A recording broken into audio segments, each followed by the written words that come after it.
আজকে বৃহস্পতিবার না? আজকের এই রাতটা যে জুমার রাত জানেন আপনারা? আমরা বাংলাদেশে মনে করি জুমার দিন শেষে যে রাতটা ওইটা মনে হয় জুমার রাত, আসলে ওইটা শনিবারের রাত। ইয়াউমুস সাবত, ইয়াউমুস সাবত, ইয়াউমুল আহাদ, ইয়াউমুল ইসনাইন, ইয়াউমুল সুলাসা, ইয়াউমুল আরবিআ, ইয়াউমুল খামিস, ইয়াউমুল জুমআ। এই হচ্ছে 7 দিনের আরবি নাম।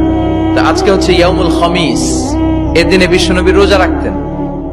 সোমবার, বৃহস্পতিবার সুযোগ হলে রোজা রাখবেন। যারা রোজা রাখবে তাদের জন্য ইন দ্য ডে অফ জাজমেন্টে আল্লাহ স্পেশাল একটা গেট বানাবে জান্নাতে ঢোকার জন্য। ওইটার নাম হচ্ছে রাইয়ান। মান দাখালাহু লাম ইয়াজমা আবাদা। একবার who can enter within this door he will never be thirsty again. একবার যে দরজা দিয়ে জান্নাতে ঢুকতে পারবে আজীবনের জন্য তার গলার তৃষ্ণা মিটে যাবে।